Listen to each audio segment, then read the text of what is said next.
Não demora mais que um ano a sentença revisional. Mas aqui nesse caso, como ele quer devolver o bem, já pagou 8 parcelas, o PROCON resolve, não? Ele pode, inclusive, caminhar uma carta para o banco, dizendo que o carro está à disposição do banco, indicando o local para buscar esse carro. Exatamente, comunica oficialmente o PROCON também. Também, comunica o PROCON. Porque ele já Mas tem que ser formal, tem que ser por escrito. Escrito, vai na agência bancária ou na Com instituição preferência financeira. por AR, por correspondência por AR, que confirma o recebimento. Ah, por AR então. Então, melhor mandar via correio. Exatamente. Né? Você vai nos correios, pede uma comunicação por AR e comunica ao banco onde você deixa o carro para o banco pegar que está à disposição. E que a partir daí você não tem mais dívida com o banco. Não tem mais dívida, pega esse comunicado e vai até o PROCON para preservar os seus direitos. Com assim certeza. também vai funcionar. Assim também, exatamente. Né? Isso mesmo. Bom, agora a pergunta da Maria Aparecida Barbosa. Ela quer saber como fazer para entender no extrato bancário o que é legal e o que é ilegal. Tem uma orientação, doutor? É muito difícil a gente entender aquele vocabulário lá, mas ela perguntou, eu perguntei para o senhor. Infelizmente, até para advogado é difícil. Ele precisa de uma ajuda de um especialista em economista financeiro, em crédito financeiro, porque é muito difícil realmente entender aqueles extratos, que é um ir e vir de valores que você costuma entender. É taxas, é juros, é financiamento, é uma complicação o extrato. Por que eles fazem isso? Para dificultar justamente o entendimento, para você não achar o seu direito facilmente. O Geraldo Rodrigues, da Parque Santa Cruz aqui de Goiânia, ele está dando uma opinião aqui na condição de advogado. Os empréstimos consignados nada mais são do que arapucas para endividar os servidores públicos, sobretudo os aposentados. Nós estamos todos na mão, ele é aposentado, não é advogado, nós estamos todos na mão das instituições bancárias e isso precisava era acabar. Qual a opinião que o senhor tem sobre isso, doutor? Tem como acabar. Tem como acabar. A minha orientação para ele, inclusive o nosso escritório está especialista nessa área de consignados, os sindicatos estão movimentando a respeito desse assunto, inclusive limitando o desconto a 30%, conforme determina a lei. Já tem sindicatos de Goiânia, de Aparecida, de Bela Vista, de Poços, que já conseguiu êxito nesse sentido. Responde para Maureen Aurélia aqui, então, já que o senhor tocou nessa questão do que determina a lei. Afinal de contas, o que é legal em termos de cobrança de empréstimo consignado? Sim. Pode reter o salário do trabalhador? Até 30% pode, acima disso não. Então, o limite é 30%, mas se for mais de um empréstimo? 30%. Cada um tem que cobrar 15 se for 2. É, exatamente. E se for 3, cada um 10. Exatamente. 30% limite máximo. Se não fizer assim, a prefeitura está fazendo ilegal e o banco está fazendo ilegal. Certo. Mandado de segurança para parar com isso aí. Deus Oliveira de Campinas, é a telefônica, né, Deus? O povo do celular é brabo também. Mas eu não vou falar o nome aqui não, porque então a gente acaba arrumando confusão, mas eu vou contar a situação. Ela tem uma dívida, não tem uma dívida com a telefônica de acordo com ela, mas foi cobrada uma dívida indevida. Ela simplesmente encostou o aparelho e não utiliza a linha esperando prescrever. Passaram 5 anos, veio aquela história que eu falei aqui, né? Uma proposta de quitação daquela dívida para ela. Ela não topou a proposta, porque estava terminando com 5 anos. Só que o nome dela foi reincluído no Serasa com base naquela proposta. O que fazer? Uma ação de danos morais com repetição de indébito. O que é? A moral dela foi atingida e essa cobrança, como ele falou, é indevida, tem que receber em dobro que está sendo cobrado. A ação de moral... Mas como é que vai provar que essa cobrança é indevida? Eles mandam aqueles negócios para a gente. Mas ele não tem os comprovantes de pagamento?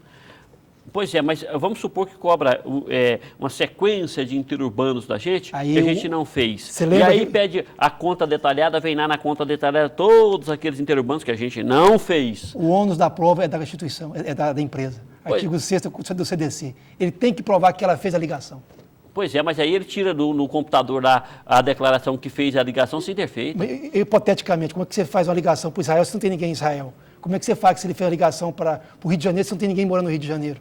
Pois é uma complicação. De qualquer forma, aqui cabe, então, uma ação por danos morais. Com repetição de indébito. Se a dívida foi indevida. Ó Deus, você vai ganhar um dinheirinho com isso aqui, viu? Não deixa de agir, não, porque... Não fica parado, não. É interessante que você procure os seus direitos, né? Doutor, várias pessoas estão pedindo aqui o telefone, o endereço do senhor.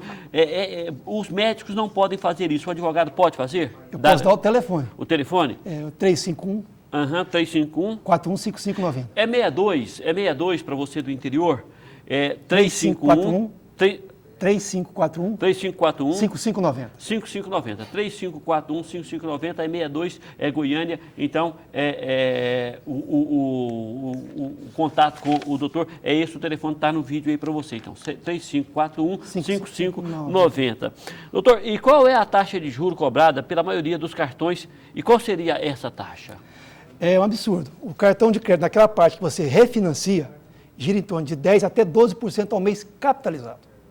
Repete para a gente aí como é que é. Naquela parte que você refinancia seu cartão, o refinanciamento. de 10% até 12% ao mês capitalizado. Esse É a taxa de juros do cartão de crédito, da parte de financiamento. Ué, doutor, mas está muito fora da Selic, ué. Com certeza. Inclusive, o nosso juizado goiano hoje já está barrando essas questões. Já tem decisões transitadas e julgadas, mandando cobrar a taxa Selic sem capitalização. Pois é, não aplica a lei da taxa Selic aos cartões de crédito? Se aplica. E por que eles estão fazendo isso, então? Porque ninguém reclama. E existe um prazo? Existe. Qual é o prazo para a gente reclamar? No prazo de você ter uma dívida que você está devendo, é prazo de 5 anos, você não cobrar isso aí, essa repetição de débito, não tem como pedir de volta, no caso, especificamente. Então são 5 anos? 5 anos. Mas o ideal é continuar pagando? O ideal é você questionar aquilo que é indevido. O questionar judicialmente? Judicialmente. Nesse caso, pequenas causas é capaz. No caso dos cartões de crédito, dos hipermercados, das grandes operadoras de cartão de crédito, é capaz. Pois isso vale também para aqueles pequenos estabelecimentos que têm uma financeira própria? Vale, exatamente. Porque, imagina só, os cartões de crédito são instituições financeiras, certo? Mas eles cobram como instituições financeiras. E tem que ser, se são instituições financeiras, se aplica a taxa Selic em relação a eles. Basicamente, é um raciocínio simplista. Mas é simples, mas é a lei. Mas é a lei, exatamente. Se você é alguém, quer se passar por alguém, tem que receber as benesses ou as agruras da lei, né? E o senhor conhece alguma condenação? Sim, aconteceu recentemente agora aqui em Goiás, um hipermercado foi condenado a devolver aquilo que estava se cobrando a mais, né? E já transitou em julgado, inclusive, eles tentaram recurso para o Supremo, não conseguiram o recurso, e mandou-se aplicar a taxa Selic e devolver aquilo que foi pago a maior. Então já teve uma condenação. Sim, com certeza. Porque, quando fala de condenar gente grande, eu fico assim, preocupado, sabe? Mas transitou em julgado, não tem recurso por não. Tá. Juizado de pequenas causas. Não, ótimo. Bom, a Elza Silveira Batista, de Aparecida de Goiânia, ela está perguntando para o senhor o seguinte: se eu não pagar uma dívida que eu devo, mas não posso pagá-la, o meu nome vai ficar sujo por quanto tempo? É o caso. Se ela não pode pagar, tem que ter um meio de solver essa dívida. Ou negociar, ou renegociar, ou entrar com ação de consignação naquilo que ela acha que é devido. Porque se ela ficar sem pagar... Não, pelo que ela está falando que ela deve. Ela não tem recurso para pagar. No mínimo 5 anos ela fica com o nome escrito no SPC Serasa, se for o caso. 5 anos o nome vai ficar sujo? No mínimo. Tem como ela comunicar para alguém que não pode pagar e ter um tempo para começar a pagar lá na frente? É possível essa negociação junto à instituição financeira, né? É o caminho mais correto. Agora, se ela não tem condições de pagar, a situação econômica dela não é a mesma que ela tinha antigamente, seria, no caso, de rever esse contrato para adequar a situação financeira atualmente dela. Tá certo. Gustavo Ferreira, de Campinas, está parabenizando a gente pela entrevista. Acho que é muito útil um programa como esse aqui, dizendo que o senhor tem um vocabulário bom, que as pessoas estão entendendo, né? E ele está perguntando para o senhor o seguinte: na hora que a gente quita o débito, a gente pode tirar o nome imediatamente do SPC, o Serasa, ou ele continuará por algum tempo? Não. Segundo os bancos, ele teria o prazo de 30 dias úteis para fazer isso, segundo os bancos. Mas eu entendo não, que você pagou no prazo mínimo de 5 dias, o banco tem que tirar seu nome.